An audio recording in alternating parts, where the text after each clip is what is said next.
வணக்கம் நண்பர்களே, உங்கள் எல்லாரையும் ஒன் ஸ்டாப் தமிழ் சேனலுக்கு வரவேற்கிறேன். நம்ம எல்லாரும் நாட்டுக்கோழி சூப் சாப்பிட்ருப்போம். அந்த நாட்டுக்கோழி சூப்பில் நிறைய நல்ல நன்மைகள் எல்லாம் இருக்குது அப்படின்னு நமக்கு தெரியும். ஆனால் இன்றைக்கி நான் பண்ண போகிற இந்த ரெசிப்பியில் நாட்டுக்கோழி சூப்பு கூடவே கொழுக்கட்டை எப்படி பண்ணுறது அப்படிங்கிறத பார்க்க போகிறோம். இது பார்த்தீங்க அப்படின்னா பழைய காலத்தில் நம்முடைய முன்னோர்கள் காலத்தில் நிறைய செஞ்சுருக்காங்க அப்படின்ட்டு சொல்லியிருக்காங்க. ஸோ அதை பற்றி தான் இந்த வீடியோவில் நம்ம பார்க்க போகிறோம். இந்த நாட்டுக்கோழி சூப் அரிசி கொழுக்கட்டை பண்ணுறதுக்கு நம்ம அரிசி மாவை ரெடி பண்ணிடலாம். நம்ம கடையில் அரிசி மாவு வாங்குறத விடைக்கும் வீட்டிலையே நம்ம அரிசி மாவு ரெடி பண்ணிடலாம். வீட்டில் இருக்கிற நார்மல் ரைஸையே 2 மணி நேரம் நீங்கள் ஊற வச்சு இந்த மாதிரி மிக்சியில் பவுடர் பண்ணி எடுத்தால் போதும். பவுடர் பண்ணும்போது தண்ணி விடாமல் நீங்கள் பவுடர் பண்ணிக்கோங்க. ஆல்ரெடி அதில் கொஞ்சம் தண்ணி கண்டென்ட் இருக்கத்தான் செய்யும். நம்ம ஊற வச்சு எடுத்தனால இதை நம்ம ஒரு பாத்திரத்தில் ட்ரான்ஸ்ஃபர் பண்ணிடலாம். வீட்டிலையே நம்ம மாவு ரெடி பண்ணுறனால இது ரொம்ப டேஸ்ட்டாக இருக்கும். இப்போ கடையில் வாங்கினீங்க அப்படின்னா அந்த மாவு ரொம்ப நைஸாக இருக்கும். இது நமக்கு தேவையான அளவு நம்ம பவுடர் பண்ணிக்கலாம். இப்போ வாணலியில் நம்ம என்ன பண்ண போகிறோம் அப்படின்னா கொஞ்சமாக கருப்பு உளுந்து ஆட் பண்ணிக்கோங்க. இந்த கருப்பு உளுந்தை நம்ம பொன்னிறமாக வறுத்தி எடுக்க போகிறோம். இது வறுபடும் போதே நல்ல மணமாக இருக்கும். அது மட்டும் இல்லாமல் கருப்பு உளுந்து நம்ம எலும்புக்கும் ரொம்ப ஆரோக்கியமானது. எலும்பை வலுப்படுத்துறதுக்கு கருப்பு உளுந்து ரொம்ப யூஸ் ஆகுது. இதை நம்ம பவுடர் பண்ணின அரிசி மாவில் ஆட் பண்ணிடலாம். இப்போ கொஞ்சமாக உப்பும் ஆட் பண்ணிக்கிறோம். கொழுக்கட்டைக்கு எவ்வளோ உப்பு தேவையோ அந்த மாதிரி. துருவி வச்சுருக்கிற தேங்காய் துருவலையும் கொஞ்சமாக ஆட் பண்ணிக்கோங்க. இப்போ நம்ம கொஞ்சம் கொஞ்சமாக தண்ணி ஆட் பண்ணி இந்த கொழுக்கட்டை மாவை ரெடி பண்ணிடலாம். தண்ணி ஆட் பண்ணும்போது கொஞ்சம் கொஞ்சமாக நம்ம தண்ணி ஆட் பண்ணி கொழுக்கட்டை மாவு ரெடி பண்ணணும். ஃபஸ்ட்டே நம்ம நிறைய தண்ணி ஊற்றிட்டோம் அப்படின்னா அது நல்ல கொலன்னு ஆயிரும். அதனால் தேவைக்கு கொஞ்சம் கொஞ்சமாக தண்ணி ஆட் பண்ணி இந்த மாவை ரெடி பண்ணிக்கோங்க. இந்த மாதிரி கண்டிஷனில் நீங்கள் ரெடி பண்ணிக்கோங்க. அந்த கருப்பு உளுந்து, தேங்காய், உப்பு எல்லாமே நல்லா ஒன்றா மிக்ஸ் ஆகிற அளவுக்கு நம்ம கொழுக்கட்டை மாவை பிசைஞ்சு எடுத்துடலாம். நம்ம கருப்பு உளுந்து ஆட் பண்ணியிருக்கனால இது ரொம்ப டேஸ்ட்டாக இருக்கும். கடிக்கும்போது கொஞ்சம் கிறிஸ்பியாகவும் இருக்கும். உங்களுக்கு வேணும்னா நீங்கள் இதில் கொஞ்சம் சுக்கு கூட ஆட் பண்ணிக்கலாம். இதை நம்ம உருட்டி கொழுக்கட்டை மாவு தட்டி எடுக்க போகிறோம். நார்மலாக கொழுக்கட்டை பண்ணும்போது நம்ம உருண்டையாக பண்ணுவோம். ஆனால் இதில் நம்ம கொஞ்சம் தட்டையாக இந்த மாதிரி தட்டி எடுத்துக்கோங்க.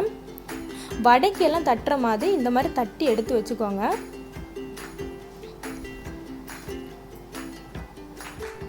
இப்போ நம்ம நாட்டுக்கோழி சிக்கன் சூப் ரெடி பண்ண போகிறோம். அதுக்கு நாட்டுக்கோழி 1.5 கிலோ நான் வாங்கியிருக்கிறேன். இந்த 1.5 கிலோ நாட்டுக்கோழியை நல்லா சுத்தம் பண்ணி நம்ம குக்கரில் வேக வைக்க போகிறோம். கொஞ்சமாக இஞ்சி பூண்டு பேஸ்ட் ஆட் பண்ணிக்கோங்க. நாட்டுக்கோழியை பொறுத்த வரைக்கும் கொஞ்சம் வேகிறதுக்கு பிராய்லர் கோழியை விடைக்கும் டைம் எடுக்கும். இதில் நமக்கு சூப் எவ்வளோ வேணுமோ அந்த அளவுக்கு தண்ணி ஆட் பண்ணிக்கோங்க. 20 அல்லது 25 சின்ன வெங்காயம் எடுத்துக்கோங்க. சின்ன வெங்காயம் நம்ம சூப்புக்கு யூஸ் பண்ணோம் அப்படின்னா ரொம்ப டேஸ்ட்டாக இருக்கும். கொஞ்சமாக உப்பு ஆட் பண்ணிக்கலாம். உப்பு போடும்போது ஃபஸ்ட்டு கொஞ்சமாக ஆட் பண்ணிவிட்டு நம்ம சூப் ரெடி பண்ணதுக்கு அப்புறம் கூட தேவைப்பட்டுச்சுன்னா ஆட் பண்ணிக்கலாம். கொஞ்சமாக மஞ்சள் தூள் ஆட் பண்ணிக்கோங்க. இதுக்கு கூடவே நம்ம 1 டீஸ்பூன் அளவுக்கு நல்ல மிளகு ஆட் பண்ணிடலாம். நாட்டுக்கோழி சூப்பு பார்த்திங்கன்னா சளி தொந்தரவுகளுக்கெல்லாம் ரொம்ப பெஸ்ட் மருந்தாக இருக்குது. அதனால நம்ம அடிக்கடி குழந்தைங்களுக்கும் பெரியவங்களுக்கும் இந்த நாட்டுக்கோழி சூப்பு செஞ்சு கொடுத்தோம் அப்படின்னா அவங்களுக்கு சளி பிரச்சனையெல்லாம் அடிக்கடி வராது. இந்த எல்லா மசாலாவையும் நல்லா ஒன்றா மிக்ஸ் பண்ணிக்கோங்க. நம்ம ஆல்ரெடி ரெடி பண்ணி வச்சுருக்கிற இந்த அரிசி மாவை நம்ம தென்னை ஓலை குச்சியில் இந்த மாதிரி கோர்த்துக்கோங்க. நம்ம வடை மாலைக்கு எப்படி வரிசையாக கோர்ப்போமோ அது மாதிரி நீங்கள் ஒரு தென்னை ஓலை குச்சியில் கோர்த்து எடுத்துக்கோங்க. இது ரொம்ப டிஃப்ரெண்ட்டாக இருக்கும். நார்மலாக நம்ம சூப்பு சாப்பிட்ருப்போம். ஆனால் நாட்டுக்கோழி சிக்கன் கொழுக்கட்டை சூப்பு கொஞ்சம் வித்தியாசமாக இருக்கும். எல்லாருமே ரொம்ப விரும்புவாங்க. இந்த மாதிரி கோர்த்து எடுத்துக்கோங்க. இப்போது நம்ம வேகிறதுக்காக நாட்டுக்கோழியை குக்கரில் வச்சுருக்கிறோம். இதை ஒரு 2 விசில் நம்ம வேக விட்டுடலாம். நம்ம சூப்பில் நம்ம கொஞ்சமாக கொத்தமல்லி, மல்லி கூட இதில் ஆட் பண்ணிக்கலாம். ஜீரகமும் பெருஞ்சீரகம் கூட கொஞ்சமாக ஆட் பண்ணிக்கலாம். ரொம்ப டேஸ்ட்டாக இருக்கும். இது 2 விசில் ஆனதுக்கப்புறம் நம்ம ஓப்பன் பண்ணி பார்த்தோம்னா நாட்டுக்கோழி கொஞ்சமாக வெந்துடுச்சு. இப்போ நம்ம என்ன பண்ண போகிறோம்னா, நம்ம ஆல்ரெடி கோர்த்து வச்சுருக்கிற இந்த கொழுக்கட்டை மாவை இதில் நம்ம அப்படியே வச்சிடலாம். வைக்கும்போது கேர்ஃபுல்லாக வைங்க. இந்த மாவு நீங்கள் கரெக்டான கண்டிஷனில் நீங்கள் வச்சுருந்தீங்க அப்படின்னா அது குலையாமல் அப்படியே இருக்கும். அந்த காலத்துல எல்லாம் நம்ம வீட்டுக்கு யாராவது வந்தாங்க அப்படின்னா நாட்டுக்கோழி அடிப்பாங்க, அல்லது வீட்டிலையே நாட்டுக்கோழி ஏதாவது செய்யும்போது மிக்ஸி எதுவும் இல்லாதனால அவங்க அம்மியில் தான் அரைப்பாங்க.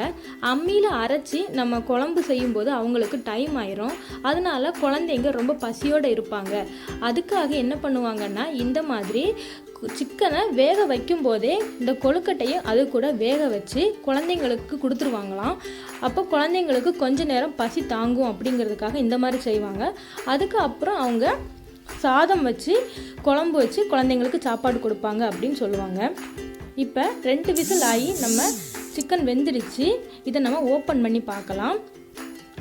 இந்த கொழுக்கட்டை சூப்பில் நல்லா வெந்து ரொம்ப டேஸ்டியாக இருக்கும். அந்த சாறு, அதாவது சிக்கனோட சூப்பு சாறு எல்லாமே இந்த கொழுக்கட்டையில் இறங்கியிருக்கும்.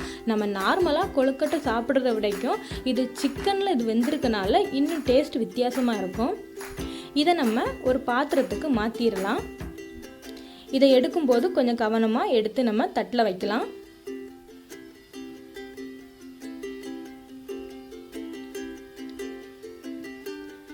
இப்போ நம்ம சூப்பையும் இதுக்கு கூட ஆட் பண்ணிடலாம். நம்ம எப்படி வேணாலும் இதை சாப்பிடலாம். நீங்கள் வெறும் இந்த சூப்பு தண்ணியையும் கொழுக்கட்டையும் தனியாக சாப்பிடலாம். இல்லை அப்படின்னா நீங்கள் அந்த சிக்கனையும் கொழுக்கட்டையும் கூட சேர்த்து சாப்பிடலாம். ரொம்ப டேஸ்ட்டாக இருக்கும். சளி அடிக்கடி பிரச்சனை இருக்கிறவங்க நீங்கள் இந்த மாதிரி சாப்பிட்டுக்கலாம். அது மட்டும் இல்லாமல் நீங்கள் காலை டிஃபனுக்கு கூட இந்த இதை செஞ்சுக்கலாம். ரொம்ப டேஸ்ட்டாக இருக்கும், வித்தியாசமாக இருக்கும். குழந்தைங்க ரொம்ப விரும்பி சாப்பிடுவாங்க.